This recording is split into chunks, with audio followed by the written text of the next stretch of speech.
Hello, my name is Darkmoon Doll, and usually on Tuesdays I do a show called Art Talk. I was doing a lot of the shows on this channel according to the day, but I've been getting questions from people about specific shows that, I just can't ignore.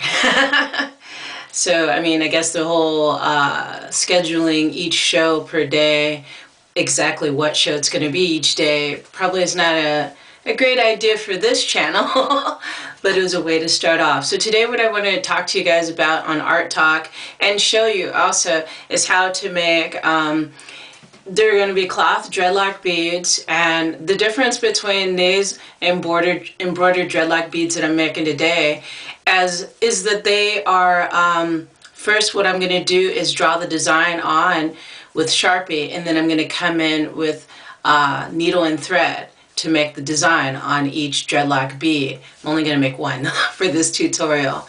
So this will probably be a series of videos because someone asked for it, and here it comes. Like I said, I made some more other videos about how to make dreadlock beads that are fabric. I'll also show you the ones that I make that are polymer clay. And I haven't been making any lately because I don't have any polymer clay right now. Once I have the funds to get it, I will. But these are the kind of beads, dreadlock beads, that I make using polymer clay. Using polymer clay and using paint and rhinestones. So these are just some of the designs, newer designs that I've done, but I'm all out of polymer clay, so I have to get more, and I'm all out of rhinestones as well. So yeah, I want to try to achieve that same kind of quality with the polymer clay beads, dreadlock beads, as I do with the fabric dreadlock beads. I'll show you an example of some of the fabric dreadlock beads I've already made. See, it's just embroidered with fabric, recycled fabric and thread. And pretty simple design, but what I want to do eventually is make them a lot more elaborate. This one's a little bit more elaborate, but adding maybe some rhinestones to it and shit like that and stuff like that. Just making it fun, making the colors pop. So so this is what I'm working on today, and it's a larger size dreadlock bead, and it's going to be fabric. And I use blue jean fabric, and you see how the designs are drawn on there, and you see how I came in and sewed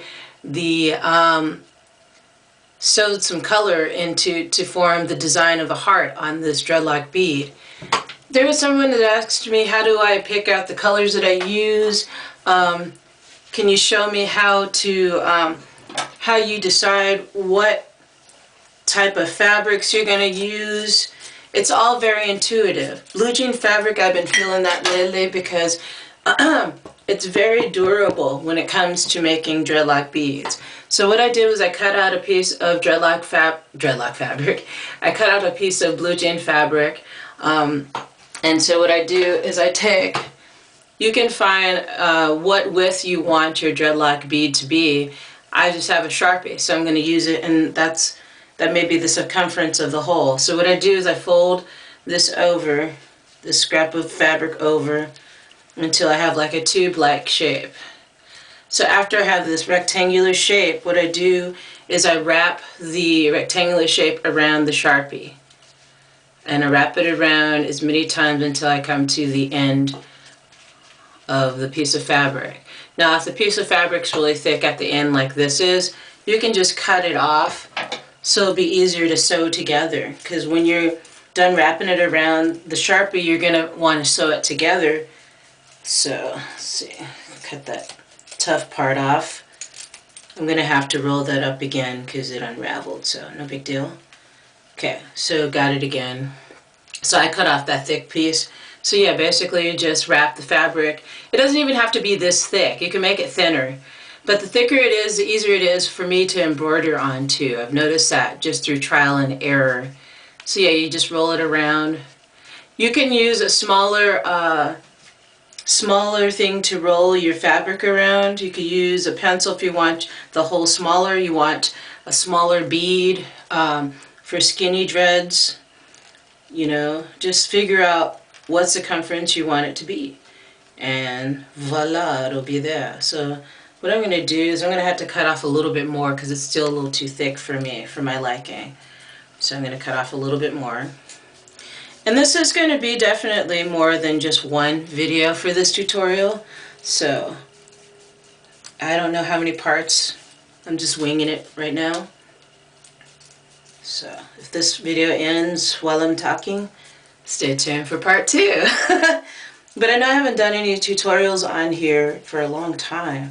And I was like, why wait until next Tuesday? Because I like, Art Talk is on Tuesdays, but I just like doing that to have some sort of organization to this channel, but I guess it's not really that necessary, that kind of organization. But yeah, here we go. Let's try this again.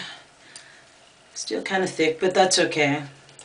So what you can do is, so you got that right there, you can put a pen in there to hold it for you when you're getting ready to sew it together. So I like to keep a canister of pens, sewing pens, to pin down the fabric so that it doesn't move around when I'm sewing it. Some people will just wing it and just not use the pens to hold it down, but it helps to hold it down. That way it makes things go a lot more smoothly, and it'll be a lot more even. So what I'm going to do is I'm going to thread my needle, and I also did a little show on how to, on basic sewing, if you want to check it out on this channel. I show how to thread a needle, I show how to hem pants. I'm no way an expert because I'm doing all this by hand. I don't sew on a sewing machine, don't own a sewing machine, but I'm sure that's going to be in the future. So, but yeah, here we go. So I'm just going to thread the needle here. Yeah, like I said, someone was asking if I would do more of a hands-on, like, tutorial of how I pick out my colors. I've been liking a lot of blue, red, yellows here and there.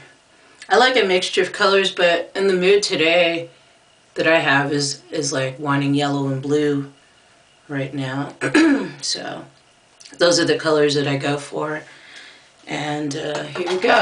So basically what I'm going to do is sew this together so it's one bead. And it takes a while to sew it on there because it's it's pretty thick. But I like the thick beads because I feel like the thick beads will be more durable. If you wanted to make it thinner, it'd probably be durable, but to a certain extent. It depends on what kind of fabric too you're using. If you're using like, say linen or even a sheet fabric that's really thin, you might want to double it up, make it thicker. So that's why I took that scrap of fabric and I folded it over into like a tube, like shape, like a rectangle shape, and then wrapped it around the Sharpie. That way it'll be thick. And I think that the thicker ones may last longer. I wouldn't suggest washing your fabric beads in the wash machine. Definitely wash them by hand. So yeah, basically that's what I got. I got it to where it is sewn together on there, and you can see the hole right here. See there, there's the hole indicating that this is going to be a bead. So if you like, you could keep the Sharpie inside of the bead so that the hole stays formed. If you don't, the hole may turn out smaller than you want it to. That's what happened with this bead. I ended up, oh, it fell. Where'd it go? So I ended up taking it, I ended up taking it off of the Sharpie, and then the hole became smaller. So this is going to be a bead more so for making jewelry and adorning clothing that I make. I make upcycled clothing. So yeah, let me rethread this. So you got the gist of how to do that. the